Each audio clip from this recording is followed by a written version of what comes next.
नमस्कार, सुप्रभात. मी सागर जोशी. TV9 मराठीमध्ये आपलं स्वागत. आणि बुलेटिनच्या सुरुवातीलाच बातमी आहे विधान परिषद निवडणुकीसंदर्भात.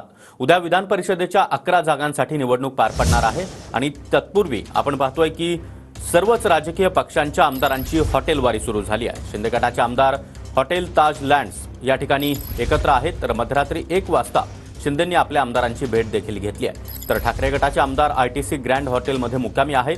उद्धव ठाकरे यांनी देखील आमदारांच्या भेटीसाठी रात्रीच्या सुमारास हॉटेलमध्ये गेलेले होते.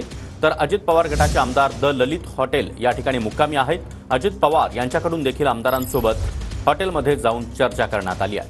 मतांची फाटाफूट टाळण्यासाठी सध्या 4 मोठ्या राजकीय पक्षांची हॉटेलवारी सुरू असल्याचं आपल्याला दिसतंय. त्यामध्ये शिंदे गट असेल, ठाकरे गट असेल, अजित पवार गट असेल आणि भाजप या 4 पक्षाच्या आमदारांची हॉटेलवारी सुरू आहे. तर मध्यरात्री 1च्या सुमारास एकनाथ शिंदे हे हॉटेलमध्ये दाखल झाले. त्यांनी भरत गोगावले, उदय सामंत, त्याचबरोबर योगेश कदम यांच्याशी चर्चा केलेली आहे. तर दुसरीकडे आपण पाहतोय की उद्धव ठाकरे यांनी देखील ITC ग्रँड हॉटेलमध्ये जात आपल्या आमदारांची भेट घेतलेली आहे. दरम्यान काल 4 आमदार या ठिकाणी गैरहजर होते, मात्र हे 4 आमदार आज हॉटेलमध्ये पोहोचतील असं सांगण्यात आलंय. तर अजित पवार यांनी देखील हॉटेलमध्ये जात आपल्या आमदारांची भेट घेतलेली आहे आणि अजित पवार गटाचे आमदार द ललित या ठिकाणी मुक्कामी आहेत. त्यांची अजित पवार यांनी मध्यरात्री जात भेट घेतलेली आहे. आणि याच संदर्भात अधिक माहिती देण्यासाठी आमचे प्रतिनिधी विशाल पाटील आपल्यासोबत आहेत. विशाल, आपण पाहतोय की सर्वच राजकीय पक्षांच्या आमदारांची जवळपास हॉटेलवारी पाहायला मिळते आहे आणि प्रमुख नेत्यांनी रात्रीच्या सुमारास जात आपल्या आमदारांची भेट घेतलेली आहे, त्यांना मार्गदर्शन केलंय. नक्कीच सागर, विधान परिषदेच्या निवडणुकीला अवघा 1 दिवस उरलेला आहे आणि सगळ्याच पक्षाच्या प्रमुखांनी खबरदारी जी आहे ही घेतलेली आहे. कुठेतरी धाकधूक ह्या सगळ्याच प्रमुख नेत्यांना आहे, कारण का आपल्याला माहिती आहे ज्यावेळेला मागची विधान परिषद निवडणूक झाली होती त्याचा फटका हा महाविकास आघाडीला बसला होता. महाविकास आघाडीचे एक आमदार हे फुटले होते आणि त्याचीच खबरदारी म्हणून महाविकास आघाडीकडनं आता खबरदारी घेतली जाते. ठाकरे गटाचे आमदार हे ITC मराठा या हॉटेलमध्ये आहेत. उद्धव ठाकरेंनी भेट घेतलेली आहे आणि सगळ्यात महत्त्वाचं म्हणजे उद्धव ठाकरेंकडे हा मोठा टास्क असणार आहे, कारण का त्यांनी स्वतःचा उमेदवार मिलिंद नार्वेकर त्यांच्याकडनं देण्यात आलेला आहे. महाविकास आघाडीचे एकूण 3 उमेदवार आहेत.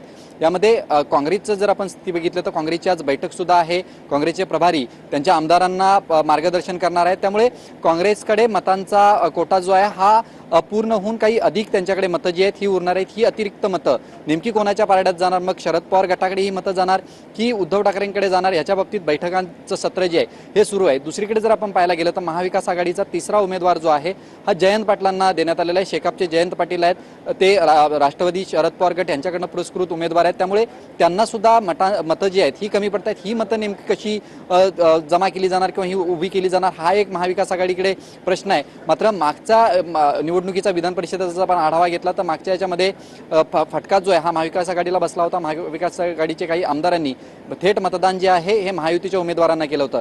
तशाच पद्धतीची काही धाकधूक जी आहे ही अजित पवार गटाला आहे, कारण का अजित पवार गटाच्या बाबतीत एक राजकीय वर्तुळात एक दबक्या आवाजाची अशी चर्चा आहे की अजितदादांचे नाराज आमदार जे आहेत हे फुटू शकतात किंवा महायुतीमध्ये ज्या पद्धतीनं आमदारांच्या मध्ये नाराजी आहे, नेत्यांबद्दल नाराजी आहे, याचा फटका जो आहे हा महायुतीला बसू शकतो अशी राजकीय वर्तुळात चर्चा आहे. आणि याच अनुषंगानं या बैठकांचं सत्र जे आहे सुरू झालेले महाराष्ट्रामध्ये पुन्हा एकदा हॉटेल पॉलिटिक्सला जी आहे ही सुरुवात झालेली आहे. आज काँग्रेसची जी आहे ही बैठक होणार आहे ह्या सगळ्या आमदारांसोबत.